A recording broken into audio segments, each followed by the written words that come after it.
The question here was like what happened. When did you start? Actually, if you started learning English at school in the first grade or the third grade. Okay, so I started in the third grade. Yeah. It was pretty fun from the start because I liked English and like even though I knew everything already, I still like enjoyed doing all the exercises and everything. But after a while, it did get boring. So the teachers were like, "Wow, this kid just like is bored during these classes and he doesn't need them. So I'm gonna move him to a class where he might learn something new." So they moved me up to the 5th class. That's awesome that they saw it. But sadly, I knew everything in the 5th class, so they put me in the 7th. The 7th was good. I am in the 7th right now, and I see that my classmates are learning something pretty hard, so I'm surprised What does it mean pretty hard, actually? Well, for people who don't speak, who people don't speak English naturally, it would be pretty hard for what they're learning in the 7th grade right now. So I got pretty surprised that I knew all this in 3rd grade, but... I'm sorry. That's maybe a question. When you see what you were learning actually in the 3rd grade, and now when you see what they are learning in the 7th grade, you see it's the 3rd, 4th, 6th, and 7th grade. So it's 4 years. Do you see progress there, or is it too slow? And definitely, I see some progress, but I do think that some kids that don't excel extremely in English. That it's very slow and it should get faster. And the reason? Would you guess the reason? I think like some of the exercises and some of the ways they learn is like, okay, we have 20 words, we have 20 sentences, write this all down, remember it. It's hard to do that because you don't interact with the things you're supposed to learn. So you don't. When you don't interact, you don't think about it. So the communication is missing. That's what you want to say. Okay. And it begins to become like all the other classes, because many classes in my school are exactly like that. So the kids just end up learning all the words and the sentences, get an A for the test, and then forget everything. So it was basically all useless. So it's about information. Because I know some kids that are very good at English, but they watch English videos and they do English stuff apart from school. So that means they get some interaction, they get some communication, and they get actually something they enjoy in English, so they learn from it. But when you do something like, I don't know, writing or doing some boring exercise that you don't like, you don't remember it because you're not enjoying it. I just wanted to stress out that the word enjoy, as you said it, I was like, oh yeah, you have to enjoy what you're learning. Otherwise, you are then in a positive mode, right? And everything just flows. So actually right now, so I'll go back to the topic. So right now you are having English actually with the 9th graders. Am I right? No, right now... You're back to 7th? When I got into the 4th grade, I started learning with the 9th graders because the 7th grade stuff was like, I learned and they said like, wow, you really excel. You should move up to the 9th grade because they talk to an actually British person and you can like expand it so you can have fun. And so I went to the 9th grade and they're like, you good? Let's put you to the English Olympics where they put me, and I ended up winning against all the 9th graders, 8th graders, which was really motivating for me. And they were like, okay, so we don't know what to do with you now.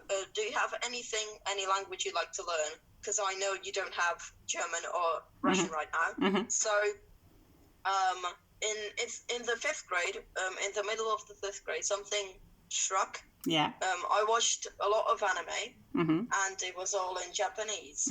So I was like, wow, when I'm listening to Japanese, I think it's really cool. I would love to learn that language. So I went to my teachers, I went to my mum, and I asked, hey mum, can I get something I can practice Japanese with, and not interfere with classes that my classmates have to have? So for my birthday, I got a new tablet, for school, so I could learn Japanese because it's still part of my school. Yeah. So from that day on, I used to bring headphones and my tablet, and I was allowed to do exercises on an app named Duolingo, where I just like learned some characters, learned some sentences and that. But I felt it was the same, like the schools I mentioned that make slow progress. Interesting. So I told my mum and my teachers that this is making me progress really slowly and I don't enjoy it. Could I perhaps watch anime so I can listen to it and learn from it? And when they got to speak with my mum and when they like got to know how I actually learned English, they were like, okay, if you learned English like this, I would let him watch the anime with subtitles. I love it. Yeah, I love it that your teachers are so open to try it. Yeah, and they really listen. That's awesome. Yeah. So now I'm allowed to just come into class, say hello.